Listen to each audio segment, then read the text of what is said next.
All right. So have you ever stepped back and noticed how political campaigns kind of tell their story with visuals? Yeah, Like it's not just what they say, right? It's about like the images and the graphics they use. that's true. Well, today we're going deep, diving into the world of data visualization in I politics love that. to see just how it's evolved and how it impacts, well, shaping opinions. Oh, this is going to be good. It's interesting because, data visualization is often perceived as just making information pretty. Yeah. But especially in politics, it's much more about conveying narratives and, narratives that can influence how we understand and react to information.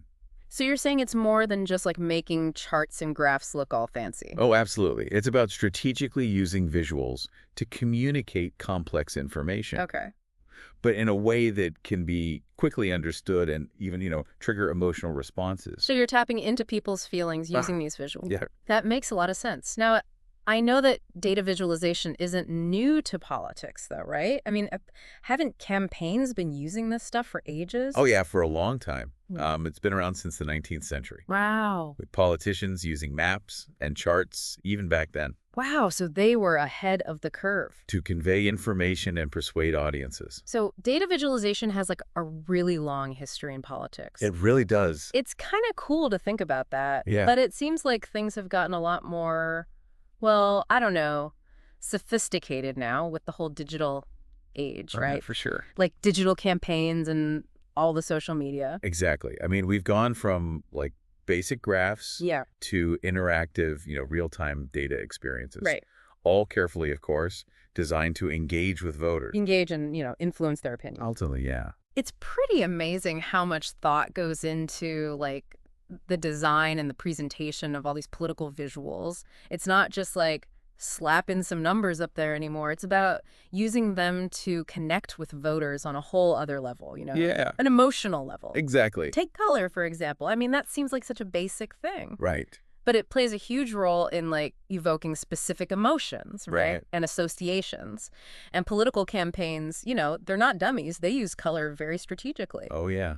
They tap into subconscious responses, shape voter perception. Wow. So give us some examples. Like, how are different colors used in this way? Okay, well, think of blue. Okay. It often represents, trust and stability, Okay. which is why many governments and, say, conservative parties, they use blue a lot. Oh, that's interesting. So, like, when I see a candidate giving a speech and there's a big blue backdrop, Yeah. my brain is, like, subconsciously being primed to trust them. That's kind of the idea. Wow, it's sneaky. Now, consider red. Red. Okay. It often evokes a sense of urgency, passion, action. Mm-hmm. And that's why it's commonly used by, let's say, liberal and democratic parties Mm-hmm. to kind of signal a call for change or, revolution. That's interesting. It makes me think of all those, like, vote now buttons you see everywhere. Sure. They're always red. Exactly. Like, it's like a visual call to action, do it now. Exactly. Okay. What about green? Green, well, that's often associated with hope, growth, environmentalism. Makes sense. So progressive campaigns will use green to kind of convey a message of positive change. Okay. So blue for trust, red for action, green for hope. What about some of those, like, kind of less exciting colors, Huh? like black or gray? Yeah, you're right. They don't exactly scream excitement, No? but they have their place, especially in, maybe corporate campaigns Okay. or situations where projecting, seriousness, stability, reliability, those are key. So it's like, hey, we're the serious ones. Trust us. We're stable. It's fascinating how these colors work, Yeah. Like, it makes you realize how much our perception can be influenced just by, these subtle visual cues. Right. I mean, didn't Barack Obama's 2008 campaign, didn't they really utilize color psychology? They did, yeah. They were known for their strategic use of visuals, Uh-huh. their blue and white logo. And, they used those colors consistently throughout the campaign. Yeah, it was very striking. It was. Mm-hmm. And it's believed to have played a role in, building trust, resonating with undecided voters. It seems like even something as simple as choosing a color can really, I don't know, impact voter perception. Absolutely. It's amazing. And while, colors can be used effectively to communicate, connect with voters, there's also, well, a potential downside we need to discuss. Right. I have a feeling this is where we get into the manipulation part, right? Get at it. Because just like any tool, right? Uh-huh. Data visualization can be used unethically. Oh, absolutely. And in a field like politics, where, winning is the goal, some campaigns, let's be honest, they might manipulate data to sway those voters in their favor. Yeah, it happens.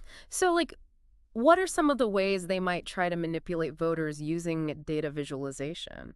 Well, one common tactic is distorting the scales on graphs. Okay. Imagine, right? Candidate A has 45% support, candidate B has 50. A campaign might manipulate the graph to make candidate B's lead look much larger than it actually is. That's so misleading. Right. It's like you're using a trick of perspective to make something look bigger than it actually is. Exactly. That's just not right. Another tactic is using the wrong type of chart for the data. Okay. So, for instance, showing a 52 to 48 split on a pie chart might give the illusion of a significant lead when it's actually, really a very close race. The choice of chart matters. It can dramatically affect how people perceive the information, yeah. So it's not just about the data itself, it's about how it's presented. Exactly. What are some other, tactics to watch out for? Well, often, campaigns might present data without context, Oh, sneaky. Or they cherry pick, they pick data points that just support their narrative, and of course they ignore anything that contradicts it. They're like, look over here, not over there. Exactly. And this can be very effective at shaping public perception, even if the information, is technically true. It's so manipulative. It's like they're framing the story to benefit them, even if it means sacrificing, accuracy. Exactly. Can you give us some real-world examples of this, this type of, manipulation? Sure. One example that comes to mind is, that 350 million pounds a week to the EU claim Oh, yeah. from the Brexit campaign. It was, displayed on buses, billboards. It was everywhere. It was everywhere. But it lacked crucial context and, Oh. was ultimately misleading. What do you mean? Well, the figure, it didn't account for the UK's rebate Oh, right. or the benefits of, EU funding for the UK economy. So it was technically the information wasn't false, Yeah, but it was presented in a very, deliberately manipulative way. it was. It really makes you wonder how many of our beliefs and opinions are, influenced by these kinds of tactics. Right. It's kind of scary, isn't it? It is. It's really scary. But, is there any hope for, honest and transparent communication in politics? Oh, absolutely. Okay, good. In the next part of our deep dive, we're going to shift gears a little bit. Okay. We're going to talk about the positive side of data visualization in politics. Okay, good. We'll explore how UX designers are working to kind of combat manipulation and create more, ethical, engaging political experiences for voters. That's great to hear. I'm really looking forward to that. Stay tuned, everyone. We're about to explore how UX design can actually make a positive impact in this crazy world of politics. Okay, so we've talked about all the ways data visualization can be used to, mislead voters. But you said there are people out there, fighting back against that stuff. Oh, yeah, there are. So who are these heroes? Well, we're going to talk about UX designers and the positive impact they're making. UX designers, really? Yes. I always think of UX design with websites or apps. Right. What does that have to do with politics? Well, their skills are actually incredibly relevant when it comes to making political information, more accessible and transparent. For voters, Okay. remember, UX design, it focuses on, user needs, Right. creating positive experiences. Yeah. And in politics, the voter is the user. Oh, okay. I get it. Yeah.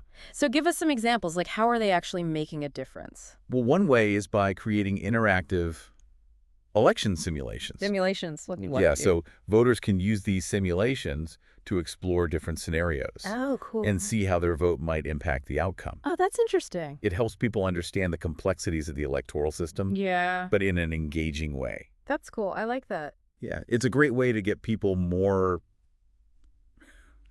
involved in the process. For sure. UX designers are also creating user-friendly voting guides. Oh, that's a good idea. These guides take all that complicated information Oh, yeah. about the candidates and ballot measures and stuff Right. and present it in a way that's actually digestible, That would be so helpful because sometimes you get those local elections and the ballots are so long. It's overwhelming. It's filled with all this jargon I don't even understand. It Exactly. makes me want to just give up. Well, and UX designers can also use their skills to develop those region-based voting trend maps. I love those maps. Yeah, they're cool, right? Yeah, you can see how different areas are voting, as the results are coming in. Right, in real time. It's fascinating to see those patterns emerge. It is. It is. Okay, but those maps are about more than just entertainment, right? Right. Aren't they also useful for, like, identifying problems? Oh, absolutely. Yeah. Like voter suppression or inconsistencies in turnout? Exactly. Yeah, you can kind of pinpoint those areas. That's really helpful. Yeah, it can be.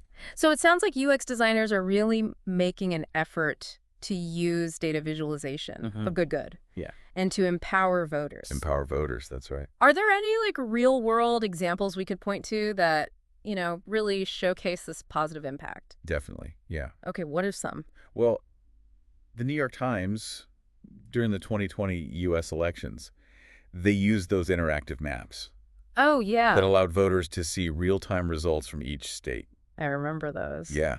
It was a great way to keep people engaged, Engaged throughout the night. Yeah. as those results were trickling in. Yeah. Yeah, I remember feeling like I was really part of the action. Exactly. And that's what good UX design can do. Right. It can take something that's usually, boring or complicated, Uh-huh. like election data, Right. and make it engaging and accessible for everyone. Okay, so UX design can make a big difference, it sounds like. It really can. But, technology is a kind of a double-edged sword. Yeah. Are there any potential downsides to all these, advancements in data visualization? That's a really good question. Because we don't want to get too optimistic here. Yeah, as we move into the future, Right. we need to be aware of the potential risks, too. Okay, like what? Well, take AI-driven election forecasts, for example. Oh, yeah. In theory, they could offer personalized predictions for voters. Whoa, that's wild. Right? It's like having a crystal ball. That's kind of cool. But there are concerns about privacy and potential bias. Yeah, I can see that. What if those algorithms are based on flawed data?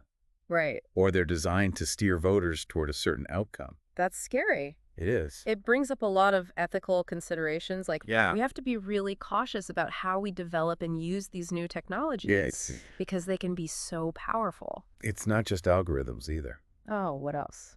Well, there's also the issue of deepfakes Deepfakes, yeah. and the creation of, completely fake visuals using fake data. Right. I mean, imagine a video of a candidate saying or doing something they never did, Oh, God. goes viral, and impacts public opinion. It's a scary thought. It is a serious concern. Yeah, it feels like we're entering a new era of misinformation. It's true. It's like, how do you even know what to believe anymore? Right. It really highlights that technology is only as good as the people using it. Yeah, I hear that. So we need ethical guidelines, Uh-huh. fact-checking mechanisms, Right. an informed public Yeah, it's a group effort. to ensure that these powerful tools are used responsibly. So it's like a constant battle Uh-huh. between innovation and accountability. Exactly. But are we making any progress, in fighting back against this disinformation? Well, there are signs, yeah. Okay. Companies like Google, they're taking steps to address these issues, like they're developing fact-checking tools Fact-checking tools. for the 2024 elections to help filter out misleading political content Oh, that's great. and flag potential deepfakes. So they're like kinda ahead of the curve? Yeah, they're trying to be. Yeah. It seems like, there's a growing awareness of the problem Uh-huh.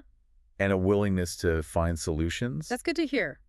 But a lot of the responsibility falls on us too, right? Oh, for sure. The voters. Yeah. I mean, we can't just blindly trust everything we see. Right. Exactly. We need to be much more, critical consumers of information, especially during elections. especially, yeah. Okay, so what does that look like in practice? What should we be doing? Well, question the visuals you encounter, Okay. Look for sources. Yeah, check those sources. Be wary of anything that seems, too good to be true. If it sounds too good to be true, it probably is. Probably. It sounds like we need to, level up our critical thinking skills Yeah. and be more discerning about the information that we're letting, influence our opinions. Absolutely. Data visualization is everywhere. It is. And it's going to continue to play a significant role in how we understand the world I agree. and interact with it. Yeah.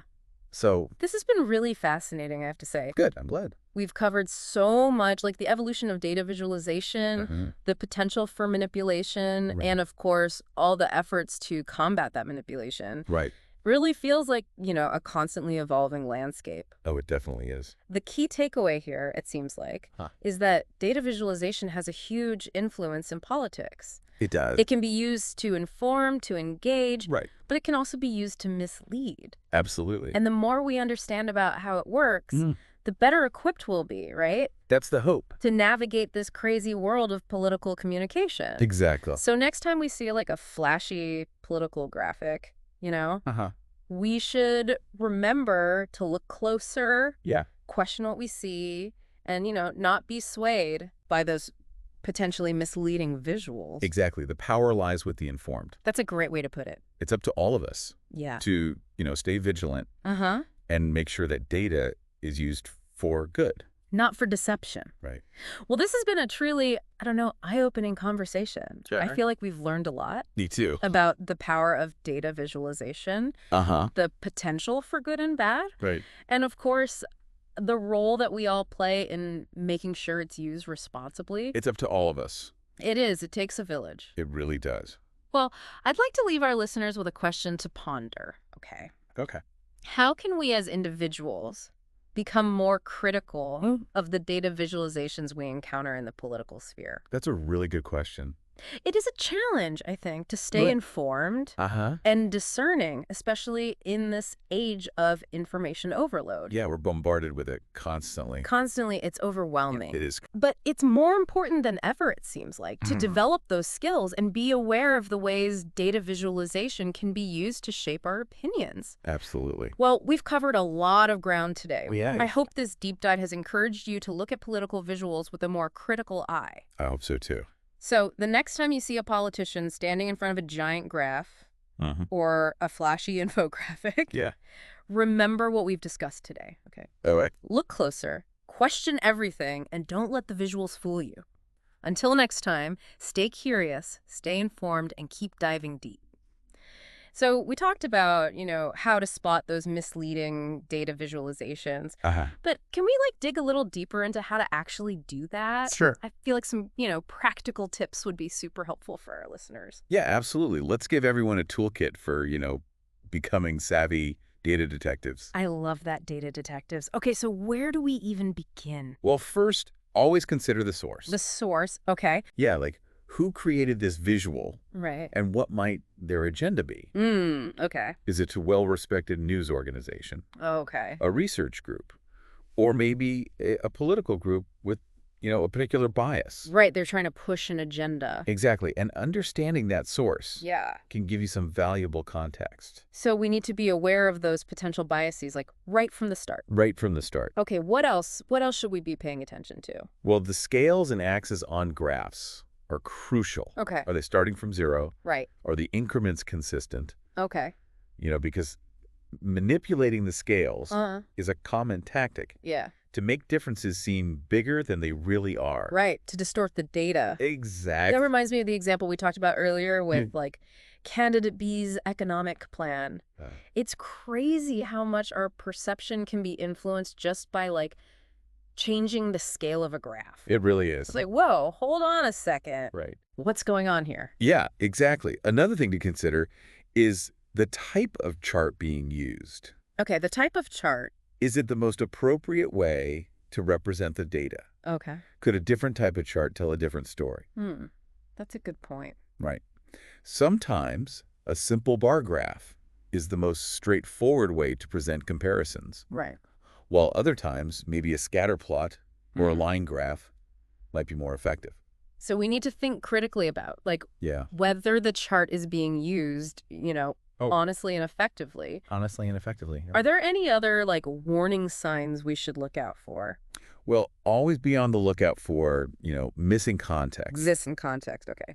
Are there any crucial data points or details that have been left out? Okay. Does the visual give you the full picture? Right. Or is it just, a little snippet? Right. Like a carefully curated snippet. Exactly, to support a particular narrative. It's so important to think about what's not being shown. Yes. Not just what is. It's exact. It's like they say, the devil's in the details. That's right. Okay, so we've got to be detail-oriented data detectives. We do.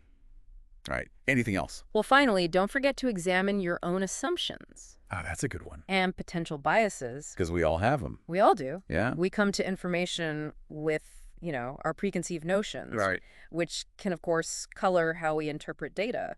Yeah. So it's important to be aware of those biases and approach information with an open and critical mind. It sounds like being, a responsible consumer of data requires, a healthy dose of skepticism Uh-huh. and a willingness to ask questions. Absolutely, yeah. Don't just take things at face value. The more we question, the less likely we are to be misled. That's a good point. And data visualization is everywhere. It is. And it's going to continue to play a big role in how we understand and interact with, the world around us. It's been really, I don't know, eye-opening to explore this. Good, I'm glad. The power of data visualization in politics and how it can be used for both good and bad. It can. It's a powerful tool. It is. It's up to all of us to become, informed and discerning consumers of information. Absolutely. We need to demand transparency, Yes. accountability, Yeah. and use our critical thinking skills to make sure that data is used ethically. Ethically and responsibly. This deep dive has given us a lot to think about. I agree. It's more important than ever to be aware of, that potential for manipulation. Right. And to approach data visualization, with a critical eye. Absolutely. The power truly lies with the informed. Well said. Thank you. So the next time you see a politician standing in front of a giant graph Uh-huh. or a flashy infographic, remember what we've talked about today, okay? Okay. Look closer, question everything, and don't let the visuals fool you. Until next time, stay curious, stay informed, and keep diving deep.